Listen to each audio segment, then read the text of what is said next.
Judge Gray. Well, thank you.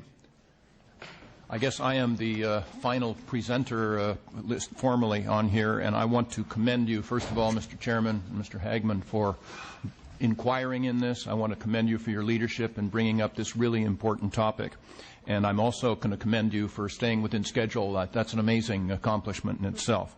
I would, now that I guess I am the last presenter, like to comment quickly about a few other things that have been discussed, and then I would like to talk to you about children. But that issue really has not been addressed particularly, except maybe by Reverend Richardson.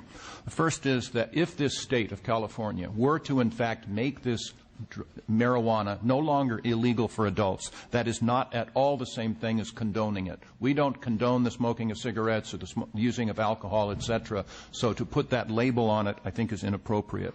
Number two, as I have an understanding that today, as we speak here in Sacramento, that there are thousands of people in prisons in the state of California today for doing nothing but smoking marijuana. Thousands in prison for doing nothing but smoking marijuana. Why? Because they're on parole for one reason or another. And once they get off parole for whatever that offense was, if they smoke marijuana, it's a violation of parole, and they're immediately put back into state prison with all of the benefits that they had accrued, getting jobs, etc., supporting their families, being lost. Another one is that the tougher we get with regard to marijuana prosecution, literally, from my experience as a judge, and I have seen this in Orange County forever, the softer we get with the prosecution of everything else. And that is something that we simply have so many resources, and if we're spending them in prosecutions of marijuana, we are not spending them for prosecutions of rape, homicide, etc. Then, marijuana will never put this violence that we heard earlier out of business. All of these statistics that you heard earlier about the violence and the killings of both the police officers and everyone else is occurring under today's system of marijuana prohibition, etc. The only way you put these Mexican cartels out of business and these other violent creatures out of business is to undercut the price, to make it no longer illegal so that you don't have that enormous profit motive to get these people involved with that violence, etc. The only way you do it is to undercut the price, and Assembly Bill 390 is a really good place to start. Otherwise, there are marijuana today that is stronger in our society without a doubt. But the reason why it's out there and stronger is because of marijuana prohibition. That there are lots of people that would much prefer, like you said, not to use the stronger stuff, but the cardinal rule of prohibition is always push the stronger stuff. So if I'm a bootlegger and I run into the same criminal justice problems for selling a barrel of beer as a barrel of bourbon, guess which one I'm going to push? The bourbon, because I make more money. It's the same thing with marijuana. Nothing is going to be legalized in this state.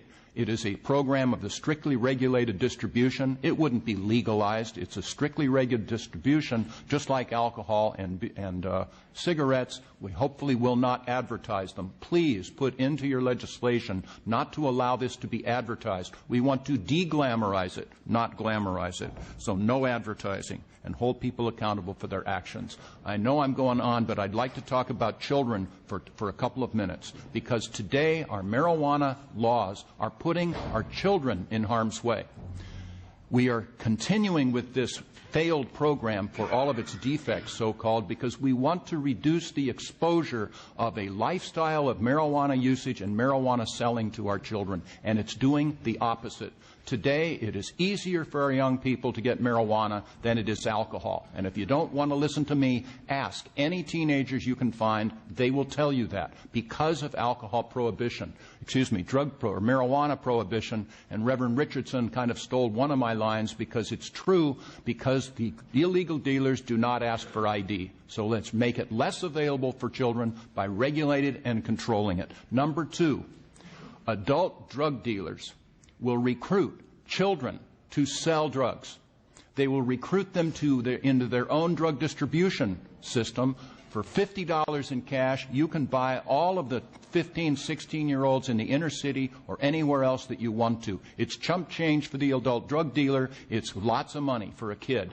So you use them as gophers and lookouts and couriers, and as soon as their reliability is established, then they're trusted to sell small amounts of drugs out in the communities. And who do they sell to if they're out there doing it? I assure you, no one in this room. They're going to sell to their 14, 15, 16-year-old peers. That is despicable, and it's caused by drug prohibition.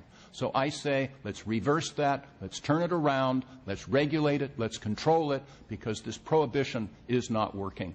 I believe it fervently. I'm so concerned about our children. I'm so concerned about these illegal marijuana out there with all of its ramifications. I want to reduce those harms by passing your legislation, and I commend you again for these hearings.